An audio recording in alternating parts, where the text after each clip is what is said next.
Desde os primórdios da civilização, o ser humano tem uma relação ruim com a morte. Por conta disso, por milhares de anos nossos antepassados buscaram maneiras cada vez mais diferenciadas e curiosas de alcançar a imortalidade. O imperador chinês Qin Shi Huang, quando se deparou pela primeira vez com a noção de morte, a rejeitou completamente. Durante a sua vida, seu objetivo principal foi de conseguir o elixir da vida eterna, a fonte da juventude, ou qualquer forma de medicina que pudesse estender a sua vida indefinitivamente. O imperador ordenou buscas pelos 4 cantos da China, obrigando todo e qualquer cidadão que obtivesse qualquer fórmula de boa saúde ou imortalidade a se retratar diretamente a ele. Qin Shi Huang nunca encontrou o elixir da vida e, ironicamente, morreu por intoxicação por mercúrio, um dos metais indicados pelos seus médicos com o objetivo de estender a sua saúde. Mas ele não foi o único. De piratas e exploradores, cientistas e pesquisadores, a história é repleta de exemplos de seres humanos buscando a fonte da juventude, a cura para os seus maiores medos. A natureza possui alguns truques interessantes para driblar a morte, como o exemplo das mutações genéticas da Ambystoma mexicanum, ou salamandra mexicana. O anfíbio, além de possuir diversas peculiaridades, tem em seu leque de habilidades a regeneração celular completa de qualquer membro ou órgão do corpo. Não importa se é um pedaço de rim, uma fatia do intestino ou 2 patas dianteiras, a salamandra mexicana consegue regenerar qualquer parte do corpo em questão de semanas, com todos os ossos, nervos e músculos em sua ordem original. Ela vem intrigando os cientistas há alguns anos devido a essas habilidades, mas com relação à longevidade, a salamandra fica para trás de outros animais. A Turritopsis nutricola é verdadeiramente imortal. Diferente da salamandra mexicana, essa espécie de água-viva pode facilmente ser morta por um corte ao meio de seu corpo ou sendo comida por outro animal. Mas em relação à longevidade, ela possui infinita expectativa de vida. Isso ocorre porque a nutricola reinicia o seu ciclo de vida toda vez que se sente ameaçada ou quando próxima de um tempo de vida determinado. Dessa maneira, ela volta à posição de pólipo e começa todo o seu ciclo até virar uma água-viva normalmente, porém com o mesmo material genético, mesmas estruturas celulares e funcionamento biológico do animal. Mas a natureza só vai até um certo caminho. Do ponto de vista natural, viver para sempre não é um bom jogo para a espécie.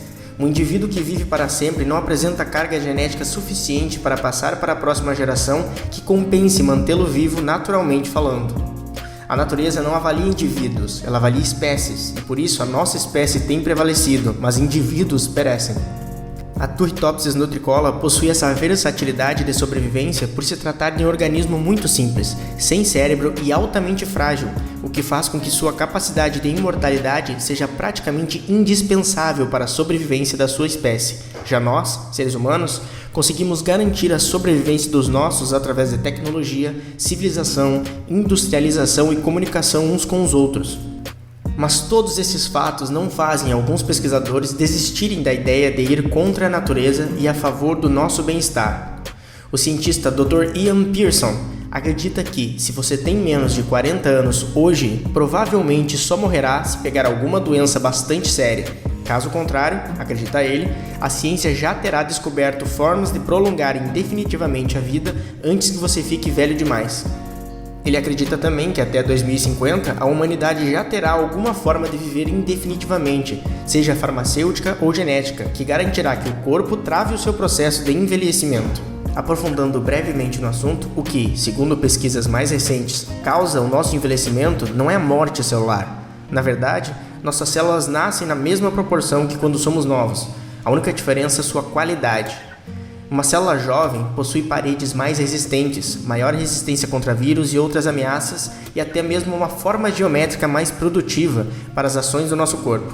Porém, quando envelhecemos, algumas estruturas particulares em nossos cromossomos atrapalham esse processo.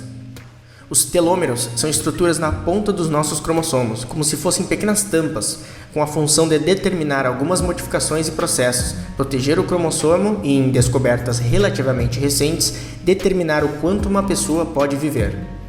Telômeros maiores tendem a garantir células que duram mais por mais tempo, pois, com cada reprodução celular, um pouco de material é perdido, e quanto maior forem os telômeros, mais tempo você viverá, mais fortes serão suas células por mais tempo. enquanto telômeros menores trazem os clássicos sintomas da velhice, como calvície, pele enrugada, dores nas juntas, entre outros problemas, justamente porque a multiplicação celular causa o desgaste desses telômeros. Mas então o procedimento é simples, não? Basta esticar os telômeros e teremos vida infinita, não é verdade? E a resposta é sim.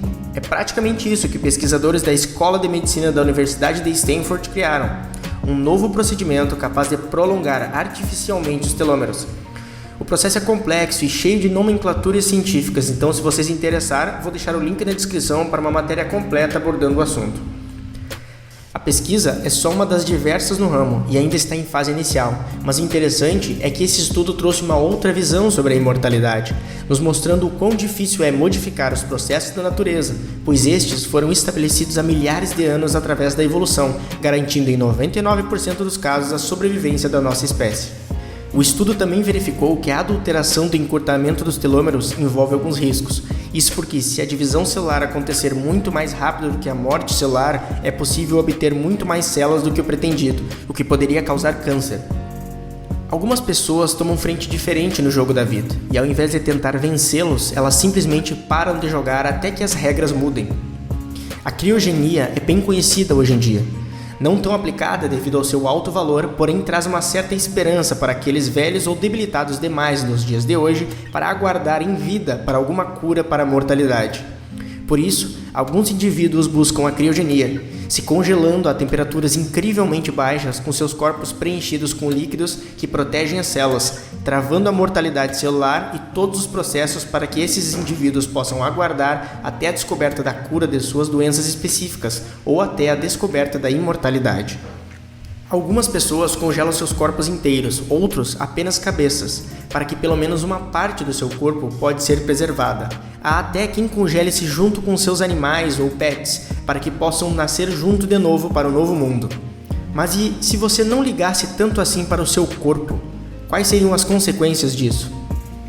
O transplante de consciências não é uma ideia nova. Ele é comum na ficção, em livros e filmes e até mesmo na comunidade científica, que debate a ideia de baixar os dados de um cérebro humano e enviá-los para rodar via código binário em um computador. O cérebro humano tem aproximadamente 100 bilhões de neurônios, que ativam cerca de 100 trilhões de sinapses em um espaço digital que pode variar de 2,5 até 20 petabytes de informação, ou entre 1 milhão até 15 milhões de gigas.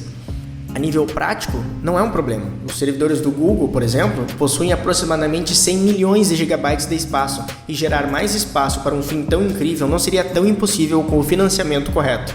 Mas o principal problema não é físico, mas filosófico. Se você conseguisse baixar sua consciência com todas as emoções, sensações, experiências, memórias, visões, sentidos e ideias que você tem e enviasse para um computador, seria você lá? Você ainda poderia ficar vivo, conversando consigo mesmo, não passaria de uma cópia sua no computador. Ou será que não? Seria então uma versão completa sua? Será que enviar seus dados mentais para uma máquina que realmente baixasse sua consciência, retirando da sua cabeça e colocando-a em um computador, você seria você? Você sentiria você mesmo? Ou será que você é uma definição muito vaga? Isso não são perguntas novas. Diversos psicólogos, neurocientistas e filósofos discutem esse assunto todos os anos e a resposta não parece clara. Para se ter uma ideia, um coletivo chamado OpenWorm conseguiu, após extenso mapeamento, implantar o cérebro de um verme, mais especificamente o Caenorhabis elegans, em um robô, que demonstrou movimentação e atividade, rodando o cérebro do verme. Mas isso aconteceu pois os cientistas utilizaram um dos animais que nós possuímos maior conhecimento do seu cérebro, estrutura genética e comportamento, sem contar que se trata de um organismo relativamente simples se comparado a humanos ou até um rato. Se imaginarmos o mesmo com um cérebro humano, como é o caso da série Altered Carbon, estaríamos falando de um novo nível de tecnologia. Para os que não conhecem, Altered Carbon trata-se de uma série que se passa em um futuro distante, onde seres humanos podem baixar sua consciência em outros corpos, indefinitivamente vivendo para sempre neles. No programa de TV, isso traz diversas implicações sociais, religiosas e políticas, mas na vida real, só o fato de conseguirmos criar algo próximo disso já traria grandes mudanças para o mundo. Por enquanto, a solução para estender a vida é simples: dieta e exercícios. Parece idiota, mas os países com piores índices de atividade física, mas com maior qualidade alimentar, possuem maiores expectativas de vida. Assim como países com pior qualidade alimentar, mas com maior atividade física, também possuem maior longevidade média da população. A união de dieta e exercícios é praticamente a pílula da extensão da vida dos dias atuais. Em um outro vídeo, ainda iremos abordar mais esse assunto, mas o exercício físico possui tantos benefícios que, se fosse um remédio único, seria o mais importante do mundo. Mas deixando isso de lado, como podemos viver para sempre se nem possuímos as ferramentas do futuro para isso? Talvez a resposta seja mais simples do que parece. Talvez os heróis dos quadrinhos saibam a verdadeira fonte da imortalidade. Um herói de verdade põe a vida dos outros acima da sua. Seu único objetivo é ajudar os outros, lutar pela justiça e fazer o maior número de boas ações possível. Seja esse comportamento causado por ácido, lixo tóxico ou traumas da infância, os heróis trazem no seu interior a mais profunda definição de imortalidade. Eles são lembrados para sempre por suas ações. Seus ensinamentos são passados para frente e experienciamos a vida de um personagem de série de TV ou livro como se fosse real, justamente porque suas ações falam mais que até mesmo a sua existência fictícia. Talvez viver para sempre seja uma questão de percepção, uma definição errada do que temos sobre imortalidade. Isso não significa que devemos parar as buscas pelo elixir da vida ou desistir de estender nossa saúde, mas de nada adiantaria uma vida infinita repleta de nenhuma ação memorável. Um ser verdadeiramente imortal pode viver para sempre em presença, mas só será notado aonde passar, enquanto alguém imortal em ações estará vivo toda vez que alguém lembrar de suas conquistas e atos. Todos nós possamos viver para sempre biologicamente, mas que nossas ações sejam sempre mais imortais que a nossa vida.